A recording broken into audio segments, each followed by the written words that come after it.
오늘의 말씀은 이사야 59장 9절에서 10절의 말씀입니다.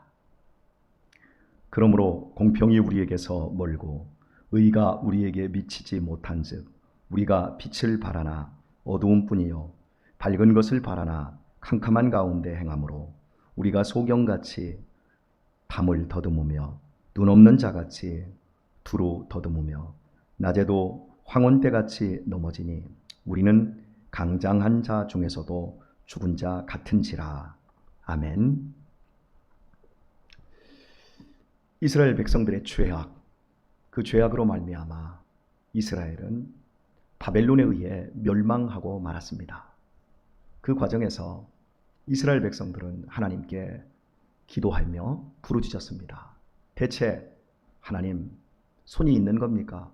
하나님, 귀가 있는 것입니까? 눈이 있는 겁니까? 어떻게 당신의 백성을 이렇게 처참하게 멸망시키는 것입니까?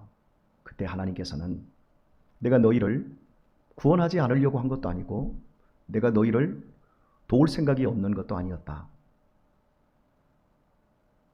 너희의 존재 가치를 너희가 잃어버렸기 때문에 내가 너희를 돕지 않았다. 바로 너희의 죄악이 너희와 내 사이를 가로막았다. 그러면서 조목조목 이스라엘 백성들이 저지른 죄에 대해서 말씀하고 있습니다. 최소한 나에게 도움을 받기를 원했다고 한다면 너희들이 이러한 죄를 청산했어야 한다는 것입니다. 그래서 이스라엘 백성들이 수많은 죄들을 지었고 그 죄들에 대해서 하나님은 낱낱이 밝혀내신 후에 오늘 읽은 9절과 10절에서 그러므로 접속사로서 앞에 부분을 뒤에서 연결시키며 결론과 같은 말씀을 주고 있습니다. 그러므로 공평이 우리에게서 멀고 의가 우리에게 미치지 못한즉 하나님의 공평한 정의가 우리에게서 멀리 있다. 그리고 하나님의 공의가 우리에게 미치지 못한다. 그래서 우리가 빛을 바라나 어두움뿐이요 밝은 것을 바라나 캄캄한 가운데 행함으로 바라는 것과 전혀 상관없는 더 좋지 않은 결과들을 가지게 되었다. 이렇게 말씀하고 있습니다. 이스라엘 백성들이 보물인 하나님의 말씀을 떠나서 세상 길로 갔을 때 두 가지 결과가 나타났습니다. 첫 번째는 뿌린 대로 돌아왔습니다. 그들이 한 짓이 무엇이었습니까? 약자들을 돕고 약자들을 돌본 것이 아니라 도리어 약자들을 억압하고 약자들의 땅을 빼앗는 일이었습니다. 그래서 그 손에 피를 묻혔고 그 입술은 거짓을 말하며 거짓 증인을 세웠습니다. 하나님의 공의를 땅에 떨어뜨렸습니다. 그리고 그 발은 온갖 더럽고 추잡한 행악하기에 빨랐습니다. 누구보다도 더 약삭빠르게 행동하면서 가난한 자들 그리고 약한 자들의 재산을 강탈했습니다. 이것이 그들이 뿌린 거였습니다. 그리고 뿌린 대로 돌아왔어요. 그것이 자기보다 더 큰 거인들 아수르나 바벨론이 나타나 그들이 살고 있는 집을 빼앗아버리고 그들의 땅을 몰수해버렸습니다. 그리고 그들이 약자들을 쫓아냈던 것처럼 그 땅에서 쫓겨나게 되었습니다. 하나님이 이 땅의 주인이십니다. 선을 뿌리면 선을 거두게 되어 있습니다. 악을 뿌리면 악을 거두게 되어 있습니다. 바라는 것은 밝음인데 결과는 어둠이다. 내가 어둠을 뿌린 것입니다. 밝은 것을 바라지만 흑암을 거두었다면 내가 흑암을 뿌린 것입니다. 사람은 하나님을 속일 수가 없습니다.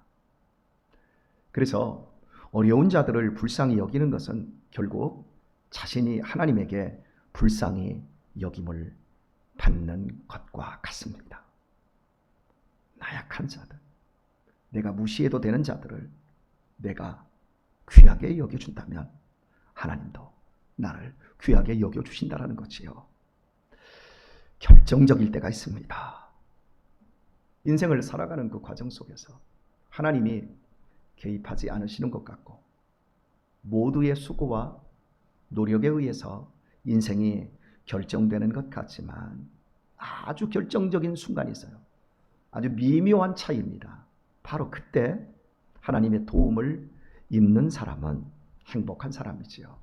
그러나 아주 그 미묘한 차이에서 도움을 입지 못함으로 인해서 아주 큰 결과를 갖게 되는 이러한 삶을 보기도 합니다.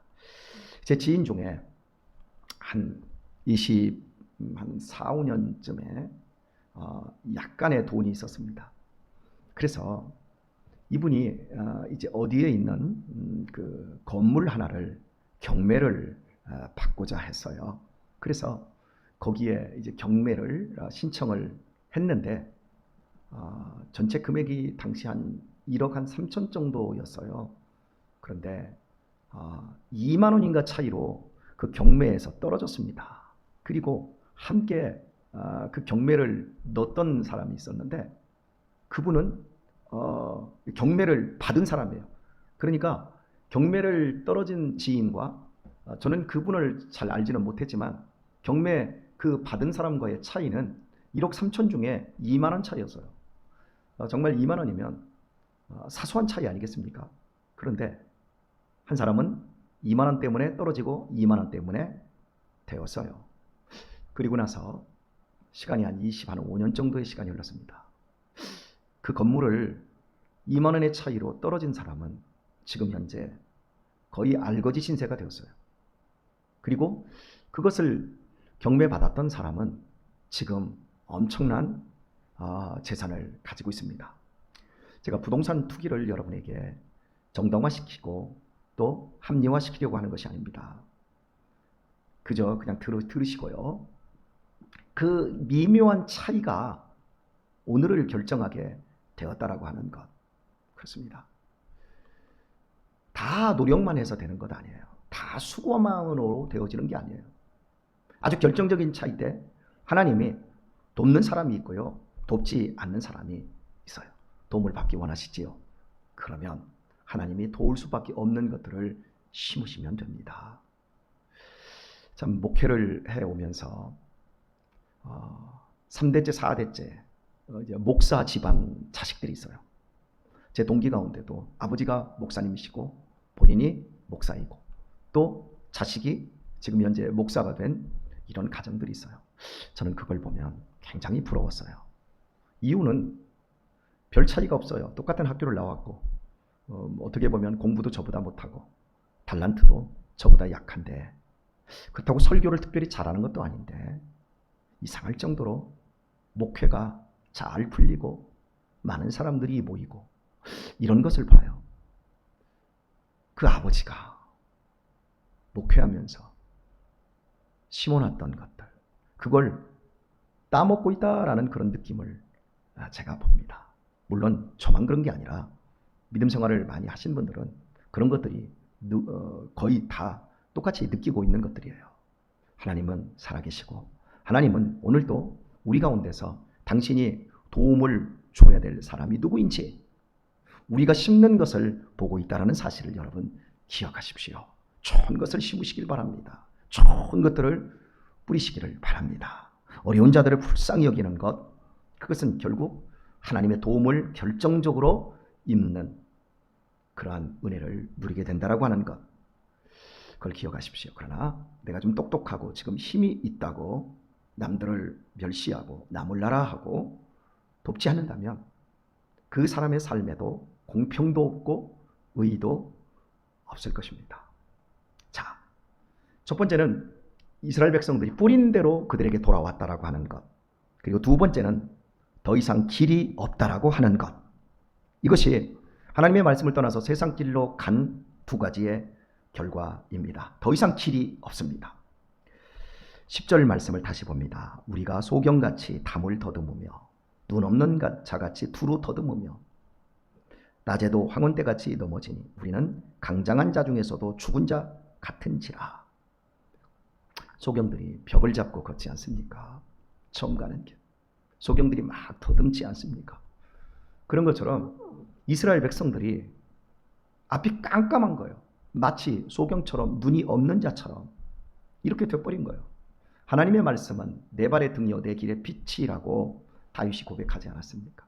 이스라엘 백성들은 하나님의 불기둥과 구름기둥만 바라보고 나아가면 되는데 결국 하나님의 말씀을 버리니까 나중에 처음에는 좋았을지 몰라도 나중에 길이 없어져 버린 거예요. 그리고 낮에도 황혼때같이 넘어지는 거예요. 연세 드시면 넘어집니다. 넘어지면 고관절이 나가든지 다리가 나가든지 허리가 나가든지. 그런데 젊은 날에도 넘어지는 거예요. 그리고 강장한 중에 아주 강한 용사입니다. 그런데 죽은 자같이 힘을 못 쓰는 거예요. 처음에 하나님의 말씀을 버리고 국제화 시대에 맞게끔 문화적인 혜택과 그리고 온갖 능력들을 행하며 시작할 때는 올림픽대로 같이 넓은 길이 열렸지만 갈수록 점점 좁아지다가 길 자체가 없어진 결과로 돌아온 거예요. 살아가면서 막다른 골목에 서 보셨습니까? 정말 깜깜하지요? 그리고 힘이 있어도 쓸 수가 없어요. 돈이 있는데 그 돈 가지고 할 수 있는 게 아무것도 없어요. 살릴 수도 없어요. 다시 새롭게 할 수도 없어요. 이러한 어려움들을 직면하게 되었다라고 하는 겁니다. 아무리 길을 찾아도 더듬어도 길이 보이지 않아요. 강한 장수 같지만 죽은 거예요. 나이는 한창 때인데 맛이 가 있는 사람들이 얼마나 많습니까? 저는 오늘의 말씀에서 이런 생각을 해보았습니다. 젊은 날 성도는 고생을 많이 해야 좋습니다. 그래야만 하나님의 뜻을 알게 되고 하나님의 말씀이 보물이라는 것을 경험할 수 있습니다. 젊은 날 고생하면서 하나님의 말씀의 소중함을 깨달으면 나이가 먹을수록 다시는 실패 없는 인생 그리고 길이 점점 더 열리는 인생으로 살게 되어집니다. 처음에 그리스도인이 시작하는 길은 나를 부인하고 나를 죽이는 길입니다. 찾는 이가 없는 협착한 길입니다. 그러나 하나님의 말씀대로 순종하며 그 길을 가다 보면 이상하게 길이 점점 더 넓게 열리게 되는 것을 보게 되어집니다. 그래서 젊은 날은 고생을 많이 해야 돼요. 소년 등과 일불행이라는 말이 있습니다. 어린 시절 일제 과거에 급제하면 반드시 불행하게 된다라고 하는 중국의 고사성어입니다. 일찍 성공하는 거 얼마나 좋습니까? 힘 있을 때, 시간 있을 때 성공하면 얼마나 좋습니까? 얼마나 멋진 일입니까? 그러나 달리다 보면 그런 인생에게는 길이 없어집니다. 그리고 더듬게 됩니다. 돈도 다 떨어지고 비참해집니다. 연예인들 가운데 가끔씩 유튜브나 또 텔레비전에서 옛날에 톱스타들이 지금 현재 빚쟁이로 살든지 감옥에 들어가 있든지 아주 비참하게 된 것들을 보게 되어집니다. 왜요? 젊은 날 고생이라고 하는 터널을 통과하지 않은 채 너무 멋들어진 길에서 행복하게 살았어요. 그것을 심은 거예요. 그리고 마지막에는 다 떨어지고 앞이 막혀버리고 더듬거리고 그냥 비리비리한 그런 인생이 되고 만 거지요. 오늘의 말씀을 맺도록 하겠습니다. 사랑하는 교회 여러분, 하나님의 말씀의 소중함을 여러분 깨달으셨으면 좋겠습니다. 그리고 우리 젊은 성도님들 현재 고생스럽습니까? 감사하십시오. 여러분의 미래는 이 고생의 뒤끝에서 점점 터널이 열리게 될 것입니다. 아멘이시지요? 아멘 하셔야 됩니다. 반드시 그렇습니다. 심은 대로 거두게 되어 있습니다. 더 이상 길이 없는 것이 아니라 길이 말씀 안에서 활짝 열리게 되어 있습니다. 그래서 젊은 날 우리가 지금 조금 힘이 있을 때 하나님께서 주시는 것이 아니면 아무리 많은 돈을 누가 싸들고 와서 준다고 하더라도 아무리 많은 돈을 움켜줄 수 있는 방법이 있다 할지라도 절대 거기에 손대지 마십시오. 약한 자들을 생각하십시오. 그리고 선을 행하시고 선을 뿌리십시오. 그래야 우리가 힘이 없어지는 그날, 우리의 황혼 때에 하나님께서 우리의 길을 열어주시고 우리를 강하게 붙잡아 주셔서 좋은 것들을 결실하게 합니다. 하나님의 말씀에 순종하여 좋은 것을 심는 훈련을 열심히 하십시오. 그래야 노년의 어둠을 만나지 않을 것입니다. 사랑하는 교우들의 오늘의 삶 속에서도 하나님의 평강과 그리고 공평과 하나님의 정의가 가깝게 느껴지고, 그래서 하는 것들마다 좋은 것들을 심으시고 그리고 좋은 것들을 결실하는 데에 오늘도 좁은 길을 가시길 바랍니다. 그리하면 하나님께서 여러분을 능히 책임져 주시고 여러분의 가는 길이 시온의 대로가 되어질 것입니다. 복된 하루 되실 수 있기를 예수님의 이름으로 축원드립니다.